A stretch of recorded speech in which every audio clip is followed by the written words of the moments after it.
Vamos de una con nuestro invitado para abordar temas de carácter nacional. Muy bien, Yuri, damos la bienvenida a este espacio también al economista José Hidalgo. Economista, buenas tardes. Pedro Escobar quien le habla y nuestra compañera Yuri Coveña desde la ciudad de Manta. Buenas tardes. Buenas tardes, Pedro Yuri. Muchas gracias por la invitación. Economista, bueno, analizando justamente varios temas y justamente en el contexto de la eliminación del subsidio al diésel, bueno, sabemos que el Estado destinaba alrededor de más de 7.000 millones de dólares en subsidios y justamente tocó el tema del diésel. Hay quienes dicen que era mejor que se hubieran metido con el gas. Eh, en el contexto que vivimos actualmente, ¿es necesario que se mantengan estos subsidios o que se eliminen o que sean focalizados, que es lo que tanto se habla? Los subsidios, por principio, tienen que llegar a los sectores que más lo necesitan. No era el caso en el caso, perdón, la redundancia del subsidio de los combustibles. El subsidio al diésel tiene algo más de focalización en la medida en que ha permitido que el precio del transporte público se mantenga estable en los últimos años. Igual, el gobierno ha procurado que eso no cambie con la eliminación del subsidio al diésel y ha ofrecido una compensación directa a los transportistas. Pero es necesario saber que esta medida se toma porque la situación fiscal del Ecuador sigue siendo crítica. Es decir, en el año 2024 tuvimos un déficit que para los estándares ecuatorianos fue relativamente pequeño, de 3.400 millones. Y en el año 2025 todo apunta que el déficit va a rondar o a superar los 5.000 millones de dólares. ¿Y esto qué significa? Que va a haber una buena parte de, por ejemplo, proveedores del Estado o incluso, perdón, funcionarios públicos que no puedan cobrar sus pagos a tiempo porque el Estado, que a su vez enfrenta una escasez de fuentes de financiamiento, no tiene con qué pagar.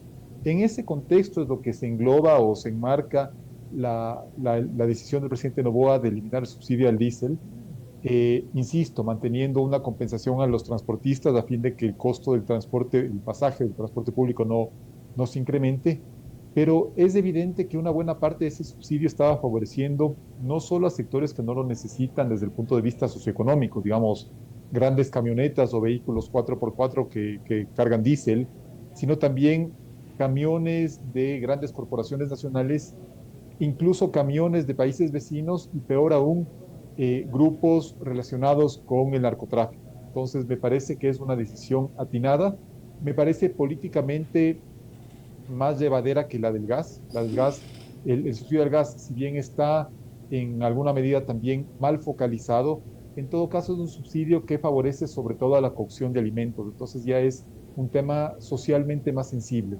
Pero yo estoy de acuerdo con la decisión del gobierno. Esperamos que el paro que se está sintiendo sobre todo hacia el norte de Pichincha, en la provincia de Imbabura, se vaya tranquilizando, que no pase a mayores y que obviamente el gobierno mantenga esta decisión y no se eche para atrás.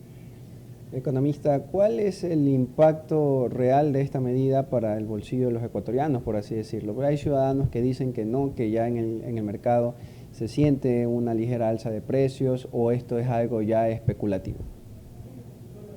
Tenemos como antecedente lo que ocurrió entre los años 2021 y 2022, cuando ustedes recordarán que el precio del diésel se iba actualizando mensualmente con un sistema de bandas, ¿no es cierto? Hubo momentos en los cuales el diésel, en términos interanuales, llegó a presentar incrementos de hasta 40%, y en ese periodo, entre, si no me equivoco, creo que es julio 2021 hasta octubre de 2022, más o menos por esos meses, la inflación promedio estuvo en torno al 1% y la de alimentos tampoco se disparó. Hay obviamente el riesgo de que algunos especuladores quieran aprovechar esta situación y aumentar los precios de sus productos en magnitudes muchísimo mayores a las que tendrían lógica derivadas del incremento del precio del diésel. Pero tomando en cuenta ese antecedente, uno debería pensar que, porque el consumidor además no es tonto, el consumidor puede comparar si es que la libra de papas en esta tienda me subió al doble y voy a la de lado y subió apenas del 5%, entonces, bueno, a la que me subió el doble le dejo de comprar. Y creo que eso va a pasar sobre todo en los grandes mercados, que pueden, o en los grandes comercios, perdón, que pueden controlar un poco más los precios a los que les llegan los productos. Y obviamente se puede dar también el caso de que en algunas zonas del país que están sufriendo de un ímpetu mayor en el paro, se pueda ver algún desabastecimiento, pero yo sí creo que en general podemos ver, podremos ver en las próximas semanas o en estas semanas cierto salto en algunos precios, pero creo que eh, no va a ser un efecto significativo sobre el bolsillo de los consumidores, porque no hay espacio tampoco en términos económicos para pensar en grandes incrementos de precios y por lo tanto mi proyección, y espero no equivocarme, es que al cierre del año vamos a seguir con una tasa de inflación no mayor al 2 o al 3%, es decir, entre las más bajas de América Latina. Economista, justamente mencionaba un dato pues igual preocupante. En su intervención decía que se estima que este año termine con un déficit de presupuesto de cerca de 5.000 millones de dólares. ¿Cómo ir equiparando justamente o disminuyendo esto? Ya el gobierno pues hizo algunos despidos en el sector público, eliminó el subsidio al diésel, pero justamente igual sigue siendo más lo que se gasta que lo que ingresa. Esto evidentemente imagino hará que se siga recurriendo pues a organismos internacionales en busca de financiamiento. Sí, lamentablemente, al menos por lo pronto, no queda otra solución.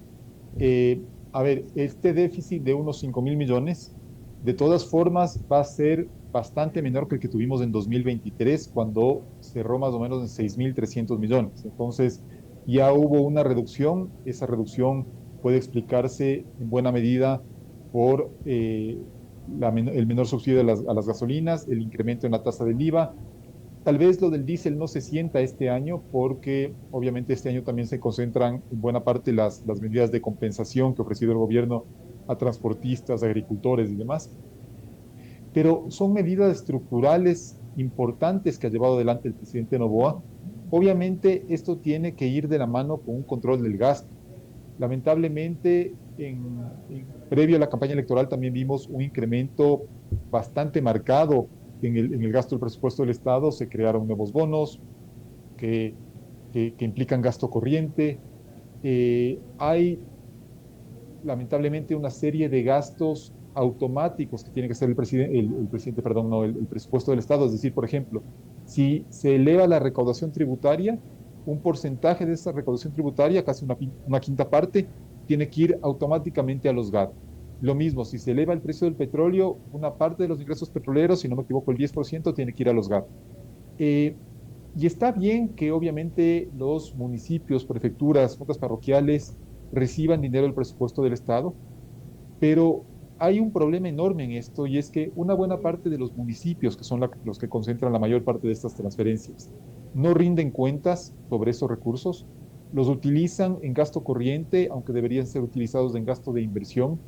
Y más grave aún, los propios municipios no hacen su esfuerzo individual por recolectar sus propios ingresos. Es decir, habría que ver más allá de los municipios grandes, Quito, Guayaquil, Cuenca, donde se cobra con cierta eficiencia el impuesto predial. Bueno, ¿qué ocurre en otros municipios? Entonces, yo sí creo que ese es un tema también estructural, políticamente un poco complicado, que debería discutirse, pero que significaría otra mejora de fondo en la situación del gobierno central, porque me parece incluso un despropósito que a nivel de todo el sector público, siempre el gobierno central, que es el que tiene a cargo las competencias de educación, salud, seguridad, justicia y demás, sea el hermano pobre el que está atravesando más problemas financieros, mientras que municipios, prefecturas, juntas parroquiales a veces incluso tienen superávit.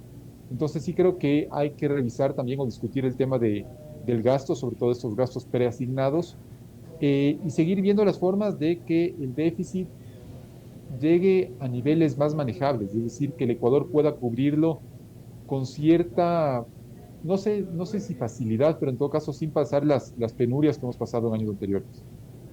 Economista, antes de darle el paso a mi compañera Yuri, justamente el gobierno pues ha decidido compensar a algunos sectores con bonos, justamente por el tema de la eliminación del subsidio. ¿Es correcto esta política de entregar dinero directamente a la población? ¿Es realmente una ayuda? Porque digo, pues el recurso que muchas veces va hacia esos agricultores se termina desviando, por así decirlo, en el pago de deudas, en la compra de otras cosas ajenos a lo que el Estado quiere, que justamente es dar paso a la reactivación.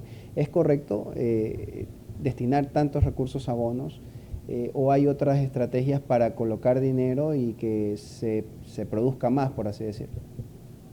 Como decía al inicio, por principio, los subsidios deben estar focalizados y además, se me olvidó decir, deberían ser en principio también temporales, ¿cierto?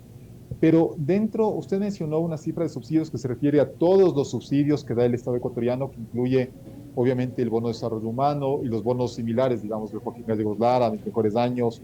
También incluye el subsidio que da el presupuesto del Estado a la seguridad social por el 40% del fondo de pensiones. Incluye obviamente el subsidio de los combustibles. Entonces, si es que estamos pasando de un subsidio generalizado, como el del diésel o el de la gasolina, a un subsidio, en todo caso, mejor focalizado en los sectores más vulnerables, ya es una mejora.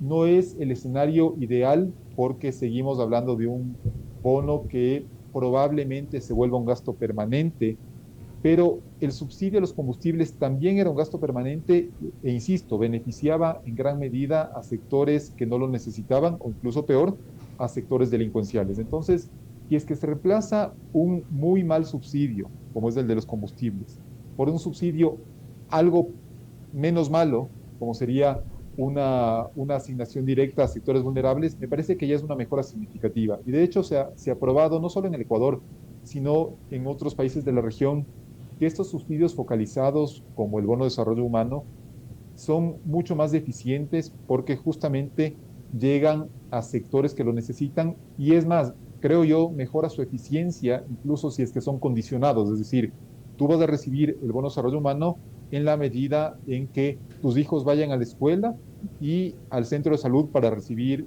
las vacunas, ¿no es cierto? Eso ya es una condición que se establece para que ciertas personas reciban el bono de desarrollo humano.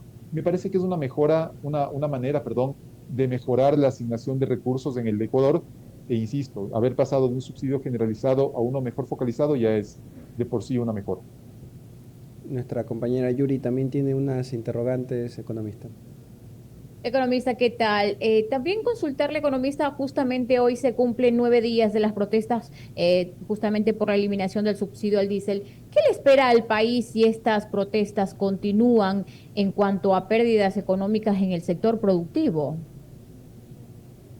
Sí, lamentablemente, a ver, primero es, entiendo yo, una contradicción enorme, ¿no es cierto?, que el movimiento indígena, por ejemplo, que es el que usualmente ha encabezado este tipo de protestas, se muestre favorable al cuidado del medio ambiente, ¿no es cierto?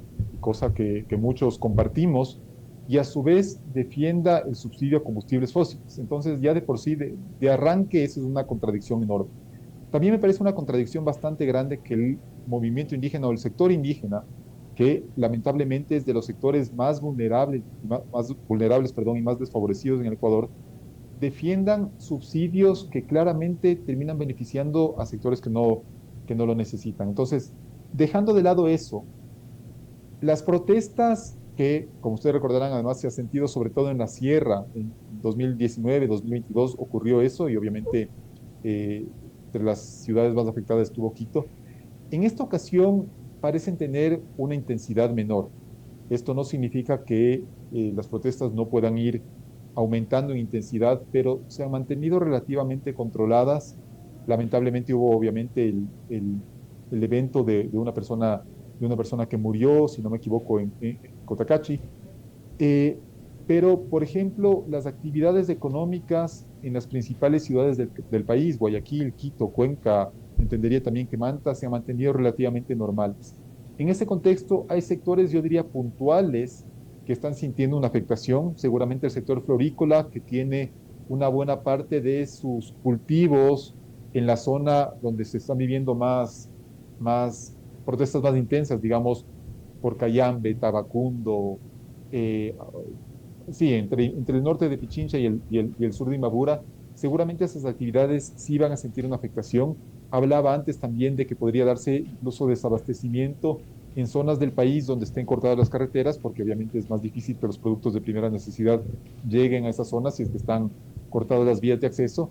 Pero a nivel general, el impacto que se siente frente a los escenarios de 2019 y 2022 es claramente menor y esperemos que este diálogo que se está buscando, si no me equivoco, entre el gobierno y el movimiento indígena en la provincia de Imbabura llegue a buen término, pero obviamente esto no puede implicar que el gobierno se eche para atrás en una decisión tan importante y tan necesaria como fue la eliminación del subsidio. Economista, y justamente también este tipo de compensaciones que el gobierno anunció para el sector del transporte, ¿este incentivo económico, estas compensaciones serán suficientes para que el sector transportista no llegue a meterle la mano al bolsillo al ecuatoriano, al consumidor, y sobre todo también para que cubran sus gastos operativos? A ver, como ustedes saben, el sector transportista es un grupo de presión importantísimo en Ecuador y es un grupo que defiende sus intereses, incluso cuando van en contra de los intereses nacionales y que tiene una capacidad de movilización y de paralización a las actividades económicas bastante fuerte. Me parece que el hecho de que el sector transporte no se haya plegado, al menos no de manera importante, a este paro, daría a entender que la compensación que el gobierno le ha ofrecido sí le representa, no sé si una mejora, pero al menos no un deterioro frente a la situación anterior, o sea, frente al precio del diésel anterior. Entonces está obviamente aumentando el precio de uno de los principales insumos del sector, obviamente no es el único, pero ese incremento del precio se está compensando con transferencias directas al sector. Esto, en principio, también debería ser temporal. Hay que ver la forma en la cual el precio del transporte público más adelante puede irse actualizando a lo que son los precios en general de la economía, porque el precio del transporte público urbano, digamos, del bus urbano, ¿no es cierto? Se ha movido muy poco, no digo en los últimos 5 años, en los últimos 20 años. Entonces, un precio, digamos, de 30, 35 centavos, 50 centavos, un viaje en bus urbano, no es lo mismo cuando el salario básico son $470 que cuando eran $170. Entonces, sí hay que ver también si es que no es necesario actualizar en cierta medida esos precios. Entiendo que de momento la compensación que el gobierno ha ofrecido a los transportistas, si no me equivoco, es por 8 meses, entonces va a ser una discusión que seguramente tengamos más adelante. Puede darse el caso de que esa compensación se siga postergando o alargando, o puede darse el caso de que ya como país tengamos esta discusión. Pero sí, obviamente es un tema sensible porque el gasto y transporte, sobre todo para los hogares más desfavorecidos, constituye una parte importante de su gasto del día a día. Economista, usted como experto en esta materia, ¿cuál sería el rumbo que el presidente Daniel Noboa debe enmarcar de ahora en adelante justamente para esta optimización de recursos? ¿Cuál sería esa estrategia, ese método que le hace falta para no llegar a justamente pues a perjudicar a los más pobres del país? Yo diría, en términos fiscales, a ver, ya mencioné lo de discutir sobre qué tan convenientes son las transferencias automáticas a los GAT en la magnitud que tenemos ahora. Insisto, yo no hablo de eliminar ni mucho menos las transferencias a los GAT, pero sí discutir si es que el monto que estamos transfiriendo ahora, que son 21% de los ingresos permanentes y 10% de los no permanentes del presupuesto, son realmente un gasto bien ejecutado. Luego, hay también una discusión sobre una nueva reforma tributaria, lo que no tiene que significar necesariamente incrementar impuestos, sino, por ejemplo, reducir los beneficios que se ha otorgado a ciertas actividades económicas o a ciertas zonas del país con el objetivo de fomentar la inversión y el empleo en esas zonas o en esas actividades, pero muchas veces ha sido mal utilizado por empresas ya existentes que simplemente han cambiado de nombre o han establecido una oficina en alguna zona para beneficiarse de esos, perdón, la redundancia, beneficios, pero que no ha significado una mejora genuina en inversión en el empleo. Entonces, creo que eso se puede ir mejorando o reduciendo, digamos, este tipo de beneficios que, si no me equivoco, en impuesto a la renta empresarial significan más o menos unos 1.200 millones de dólares. Y luego, en materia tributaria todavía, sí llama la atención las diferencias tan fuertes que se ven en el pago, por ejemplo, de impuesto a la renta personal entre zonas del país. Entonces, yo sí creo que el gobierno y el SRI particularmente tienen que hacer un esfuerzo bastante grande para que no haya diferencias tan grandes entre lo que pagan ciudades como Quito y Guayaquil, por ejemplo, u otros cantones, Mejía versus Manta, donde a veces se ve una diferencia significativa en lo que pagan algunos cantones que deberían ser en principio considerados más pobres que otros. Entonces creo que esa es otra medida para la cual, a través de la cual el gobierno podría tener ingresos permanentes importantes sin perjudicar a los sectores más vulnerables. E insisto, un tema adicional también es una revisión profunda del gasto público, también no solo de estos componentes grandes como las transferencias a los municipios y prefecturas, sino también del gasto un poco más en detalle, ¿no es cierto? ¿Cuánto se va en compras públicas ineficientes, en consultorías, en funcionarios que por ahí siguen sin aportar mayor valor a la sociedad? Entonces sí creo que todavía hay espacio para que el Ecuador reduzca de manera significativa el tamaño de su déficit y no tenga que seguir dependiendo como